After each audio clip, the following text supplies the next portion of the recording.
Hi, everyone, and welcome to another episode of The Production House with your host, Corrine Joseph. And today, my guest is David. So, David, Yep. hi, welcome. Hello, how are you? I'm wonderful. David, can you give the audience like a little bit of a quick background on yourself? All right. Well, first of all, I'm David Goguen. I have a company that's Viv Media. I did a couple years in animation here at Concordia. So that was my first interest in film. I was into, and geez, what to say? There's so much. Don't worry, I have a list of questions for you. Okay. So if you feel as though you missed something here, I got you. I got Okay, you. all right. So David, what interested you in CUTV? Okay, well, first of all, I was at a moment when I was introduced to CUTV, I was short of equipment. When I came in here, actually, I had my laptop stolen. So I was out of luck for editing. I met up with some members out in the field, and they said, hey, come by CUTV and check out the facility. And then I did, and they had computers, all the programs on them. So I was able to get back to editing my footage. Well, that's great. It's like they're saving grace. Yeah, for sure. It was very helpful. Otherwise, I would have been out of luck with, down a laptop and no programs and everything. So it's like it just was perfect timing. Can you tell us a bit about your most recent project? The most recent project. Well, I'm kind of like developing a few projects. One project is with the radio stations, was with CGLO, and I was recording live sessions with them. And that kind of evolved an interest in that aspect of being in the radio station and just making it, seeing what's been hidden all these years. Like Right. radio has always been like a mystery visually.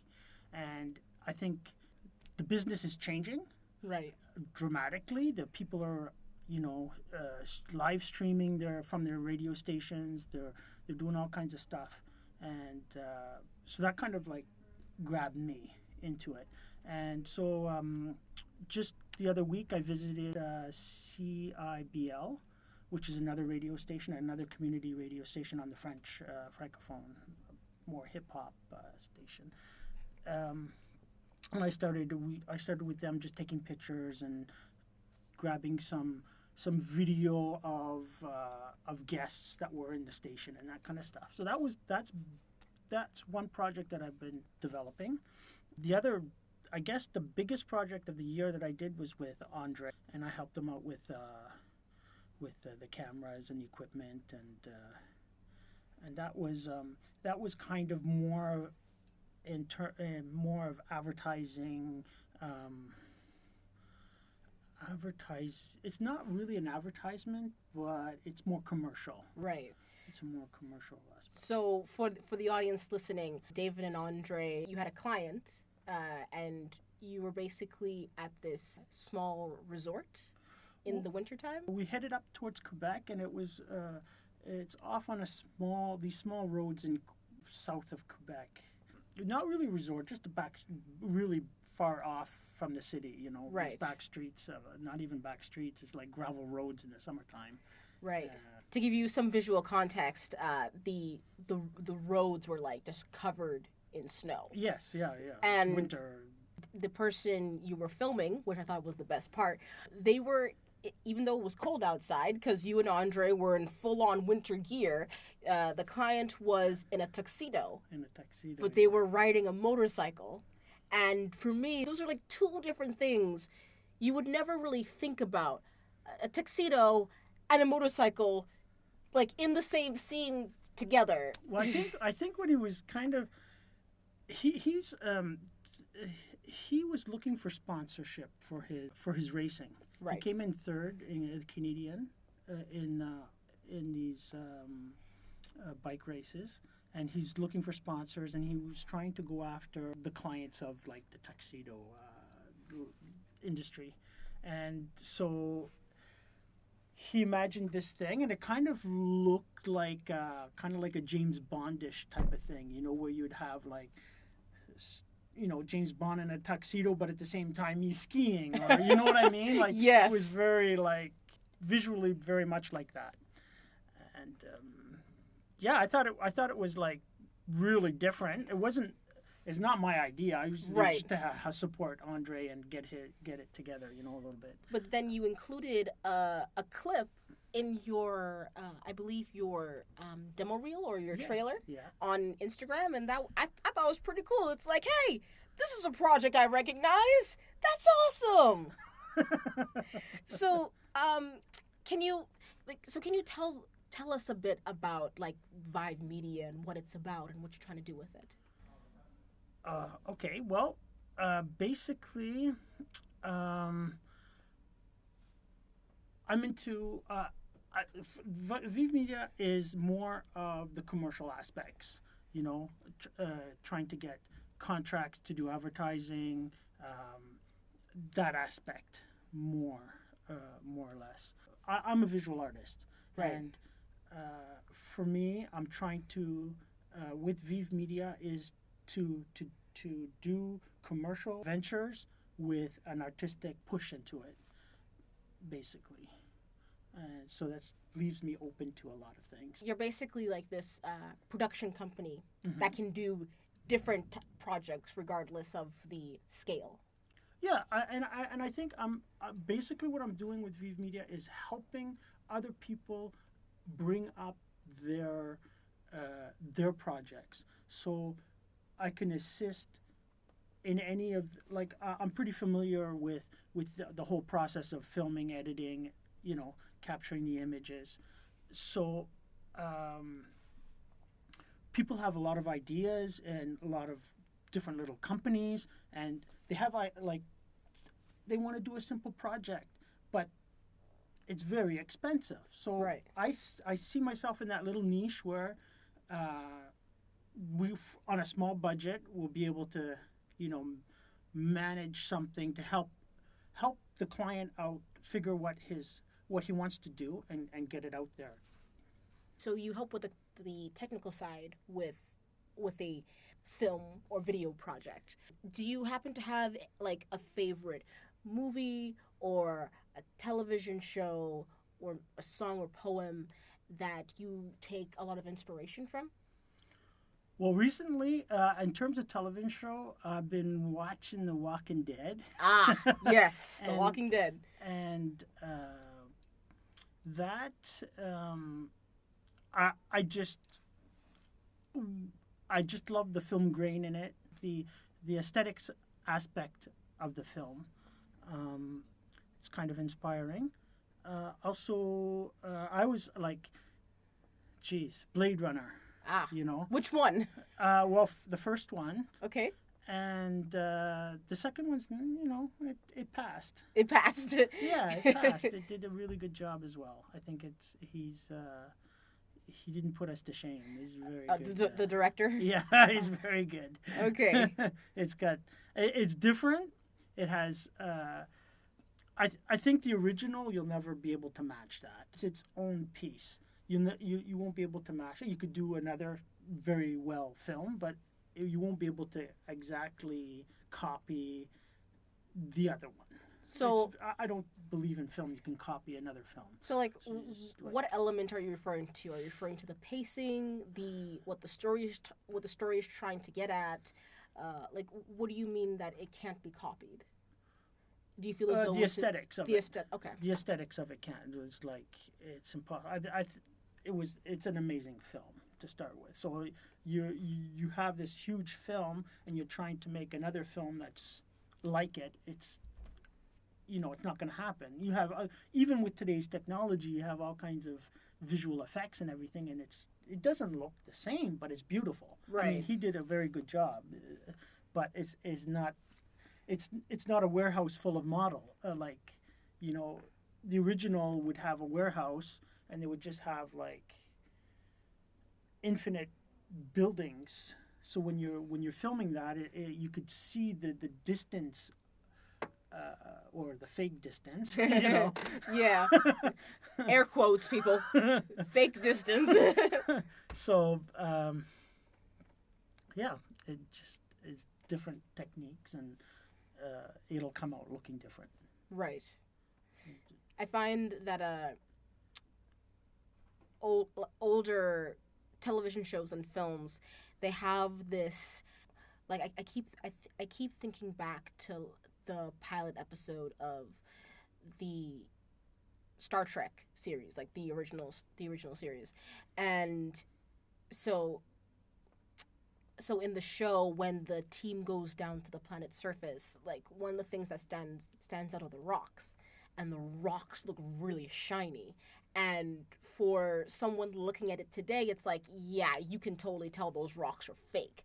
But at the time, it like, that really got audiences. And so older television and movies tend to have this, it's like you can tell as a viewer in 2018, you can tell when something is blatantly fake. But that wasn't the point. The point was that the focus wasn't trying to make the environment look realistic. It was about telling the story.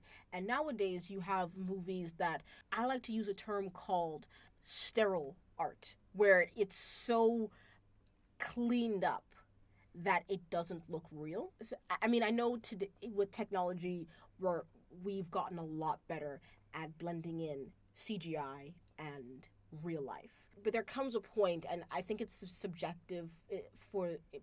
It depends on the viewer, what they would consider to be, okay, that's, like, there is so much CGI here that it looks too clean, whereas there's just enough, or there's no CGI, and I can genuinely believe that this could actually happen.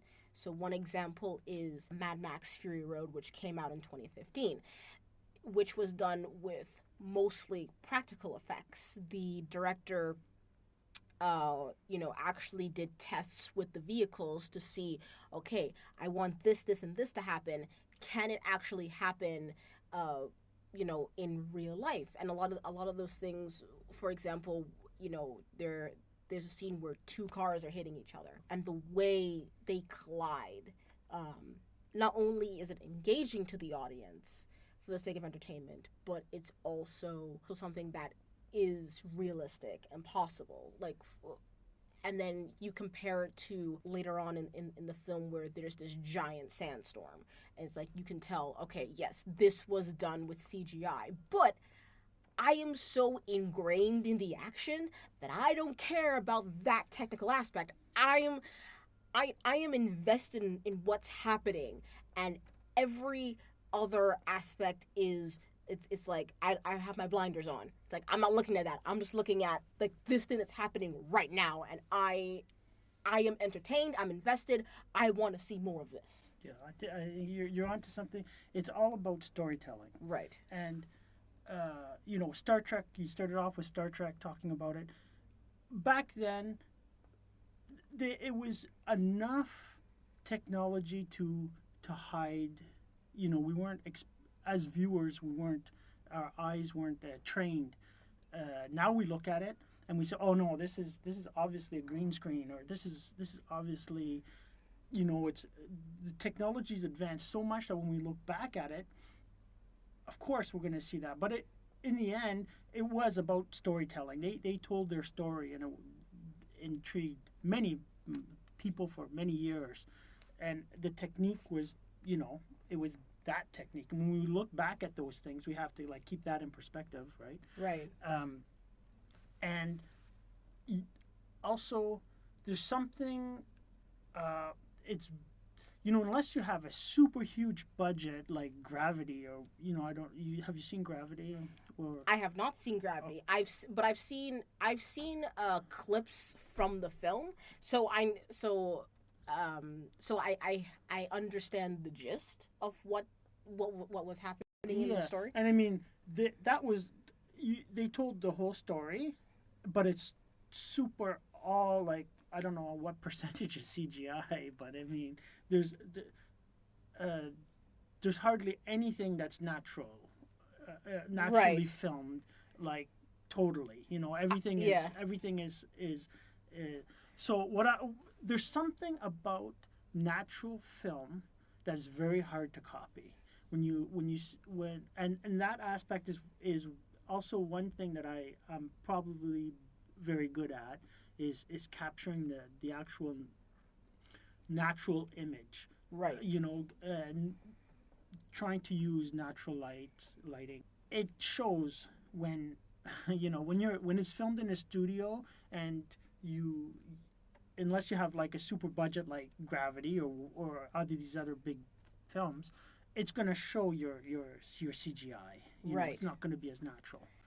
Like another movie that heavily used CGI was the original Tron and then Tron Legacy. When you compare both of those films, the where we started with CGI and where we got to, like, there's a huge gap.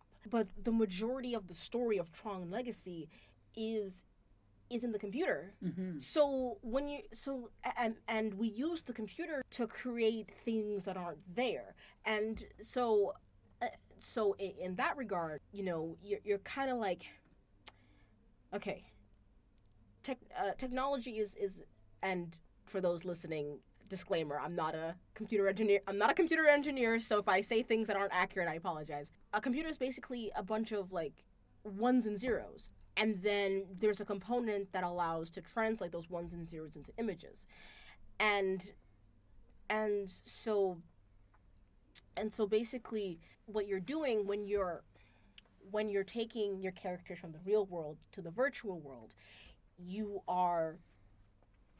there's this natural trade-off. For example, a more recent example would be the film Ready Player One. You have events happening in the real world and events happening in the Oasis. And everything that happens in the Oasis, at least those scenes, there's CGI. There's clear CGI that's being used. And they're not hiding it. It's right. Evidently in that space. Right. So when you go to the virtual world, there's this trade-off that both the creators of the film and the audience are willing to accept, because everyone knows that we're going into a space that is not, how do I put this? It's not a real life 3-dimensional space. Mm-hmm. Like, we know it's a virtual space. Right. We knew, yeah. It's not like, you cannot just step into a computer. You can project what's on the inside of the computer. You can have an artistic rendition or representation, but you cannot fully bring something that had to be created and is shown in a 2-dimensional plane into the 3rd dimension. Like, I don't know if I'm making much sense with that, but going back to films, we as audiences, we're willing to accept certain trade-offs given the environment the characters are in. And if the technology is just good enough, it convinces us. Right. It convinces us that we're in that environment and we feel it. But in 20 years from now, looking back at it, we're going to say, "Oh my God, what is?" Our eyes will be trained differently. Right. We're just being. Look at the Bear and the Reverend. I have not seen that movie. Like, there are many films I have not seen, but I have seen. It's amazing. Yes, it's amazing. But I'm sure in 20 years we're gonna look back at it and oh, look at that. Like, we'll be trained. The viewer's eye gets trained with every film they watch. Right. Coming back to CUTV, how would you say CUTV has helped you in your own career? So you mentioned how your laptop was stolen, and you met people from CUTV that told you about this place, and you've been here for a while. So what else do you think you were able to take from CUTV? Well, first, just the contacts of different people. Meeting people that have the same interests, people that want to work on the same project. I met Andre here. Getting to meet people, seeing who you work well with, getting projects done. seeing other people, even if you're not involved in the project, they edited it. We sit down, we look at it, what they have done, and as a group, it like, wow, it's great. We encourage each other. Yeah, it's a very good environment for reaching out into the community. Like, I wouldn't have had the contacts with CGLO, or I wouldn't have had, just resources within CUTV, like the outreach program, all the equipment that's available to do projects. There's many aspects. What is one thing you hope to gain or feel like you have gained since joining CUTV? So in this case, aside from the different contacts. I think that I've improved in technique-wise, and I've improved like the understanding of the different programs. Otherwise, I was editing. Let's say Adobe Suites are here, and the different programs they have, I wouldn't have had access to them. So I definitely bettered my editing abilities.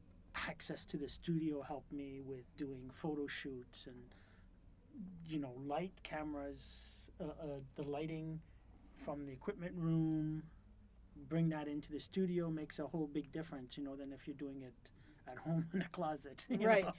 Do you think that you've seen an increase in collaboration? Definitely. Yeah, definitely collabs. Yeah, more collab. Much more collabs. More.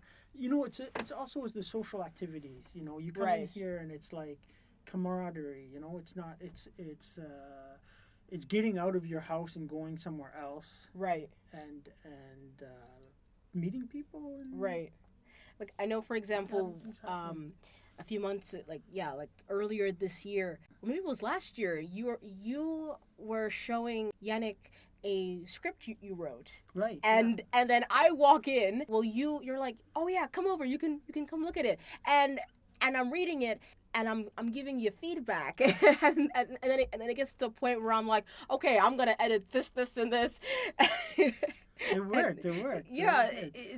Yeah, that's another thing. They had they have courses here. So if you want to do Photoshop courses and all these other activities, people are coming in giving a course on script writing. So then I I really that's one aspect that I had to improve.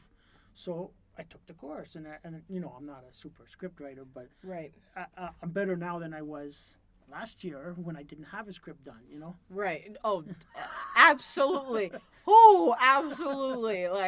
I don't know about you, but I am more likely to get on someone's case because they don't have a script done than I am to if they have a script, it's not done, but there's something there that can be improved upon. So, yes, absolutely.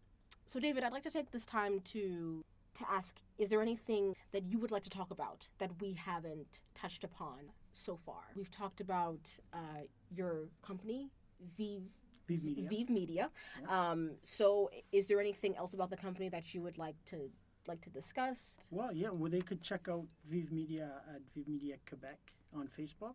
Okay. Or vivmedia.ca. It'll link up. I'm working on the actual form of the company as well as getting it promoted. Right. Putting out videos. So if anybody's, has a half decent budget, they can look me up. I do have a question for you because you have your own production company, and maybe we can educate our audience. Can you give us a crash course as to how you have a client that comes up to you and says, I want you to film and edit this video for me. What steps would you take to figure out what to charge that potential client? Well, that's a good one because, well, first of all, I work within their budget. Okay. So at the stage I'm at, that's the first thing. And what are their expectations? You have to know what their budget is, what their expectations are, and what you're willing to do as well for that client, for that budget. Right. And when you're starting off, you want to do things that are going to, you got to think about what your demo reel is going to look like. You know, do I want this footage to be in my demo reel after I'm done? And all this work that I'm putting into it, I want to make sure that if the budget's not there and I'm doing this out of my free will, Right. you know, I want to make sure that this image that I'm capturing is something that I want to put into my demo reel. Okay. Right. If it's not that, if it's strictly budget, it's strictly financial exchange, that's something else. Right. But starting off, you want to be concentrating on how you want your demo reel to look like. What do you enjoy doing, and so that your future clients look at your demo reel and say, "Oh, he did this really good job, and I like that style," or "I like." You know, so the clients, you've got to think of your future clients looking at what your project you're doing today. And so work with your clients and try to figure out what they want, but at the same time, you have to think of what you want in your demo reels and what what you enjoy doing and continue doing. Amazing. Great insight. David, thank you so much for coming on and Thanks doing for having me in. Thank you for doing this interview. I really appreciate it. If you like this podcast, you can find more episodes on the CUTV YouTube channel, and you can also follow us on Facebook and Instagram. Again, David, thank you so much. All right.